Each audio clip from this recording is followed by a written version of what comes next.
Welcome back to my channel.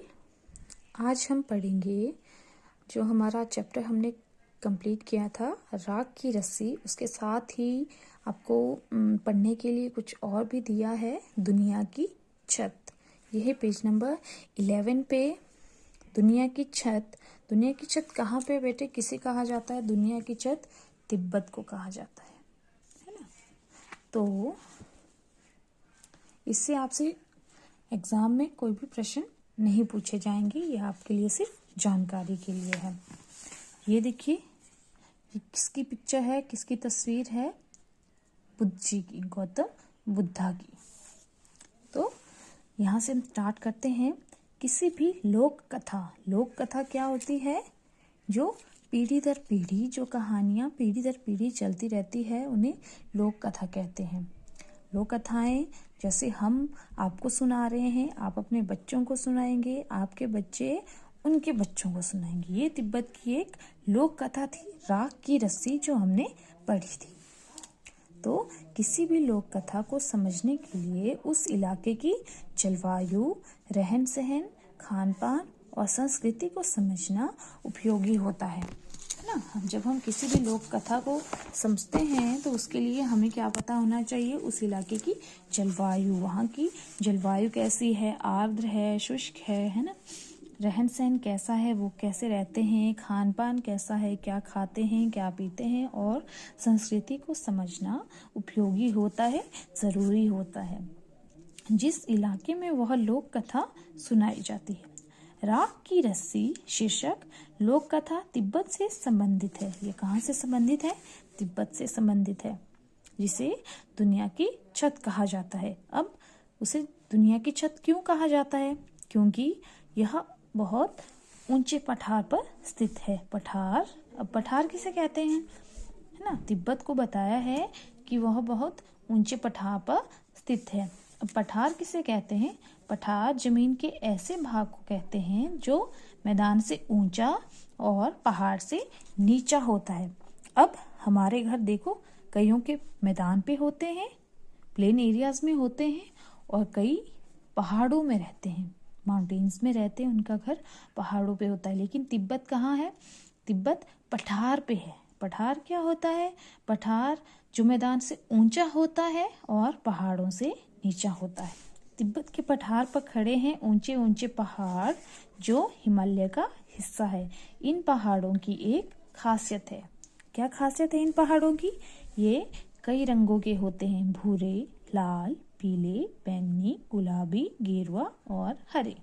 पहाड़ सिर्फ सफेद रंग के नहीं होते, ये बहुत से रंगों के होते हैं, जैसे भूरा, लाल, पीला, बैंगनी, गुलाबी, गेरुआ और हरे।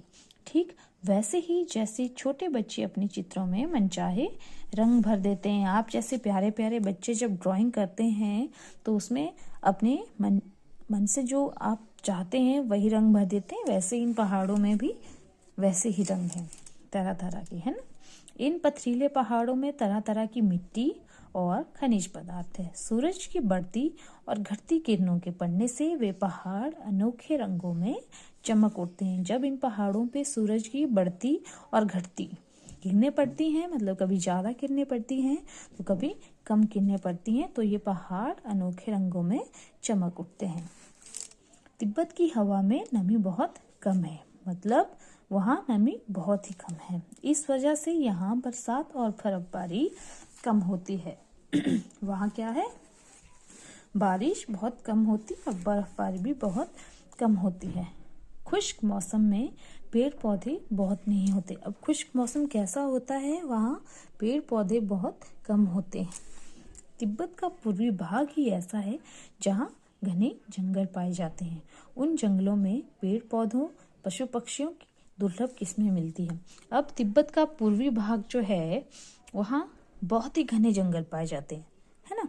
बाकी जगह तो पेड़ पौधे कम होते हैं। उन जंगलों में पेड़ पौधों की कई किस्में मिलती हैं और पशु पक्षियों की दुर्लभ मीन्स जो बहुत कम मात्रा में होती है, दुर्लभ किस्में मिलती है। तिब्बत की मिट्टी कहीं रेतीली है, कहीं लाल पीली, तो कहीं काली। अब तिब्बत में मिट्टी भी अलग अलग तरह की है, जैसे हमारे भी मिट्टी अलग अलग तरह की होती है ना। वैसे ही तिब्बत में मिट्टी कहीं रेतीली है, कहीं लाल, कहीं पीली, तो कहीं काली मिट्टी पाई जाती है। तिब्बत में लगभग 1500 झीलें हैं। तिब्बत में लगभग कितनी झीलें हैं? 1500 झीलें हैं। ये झीलें बनती है, अब झीलें कैसे बनती है? पहाड़ों के बर्फ पिघलने से। जब पहाड़ों से बर्फ पिघलती है तो झीलें बनती हैं। इनमें मानसरोवर झील का बहुत नाम है। मानसरोवर झील कहाँ है? तिब्बत में है। यहीं से सांगपो यानी ब्रह्मपुत्र नदी निकलती है। ब्रह्मपुत्र नदी कहाँ से निकलती है? मानसरोवर झील से। और मानसरोवर झील कहाँ पे है? तिब्बत में। काफी ऊंचाई पर बसा होने के कारण तिब्बत बहुत ठंडा प्रदेश है। तिब्बत एक कैसा प्रदेश है? बहुत ही ठंडा। यहाँ की सर्दी का हाल मत पूछो, यहाँ पे बहुत ही सर्दी होती है। ऐसा लगता है जैसे किसी ने फ्रिज में डाल दिया हो। अब हम फ्रिज में कोई चीज रखते हैं तो बहुत ही ठंडी हो जाती है, लेकिन वहां तो बहुत ठंड है ना। और ऊपर से तेज ठंडी हवा चल रही हो, इसीलिए वहाँ के लोग हमेशा भारी भरकम गर्म कपड़े पहने रहते हैं।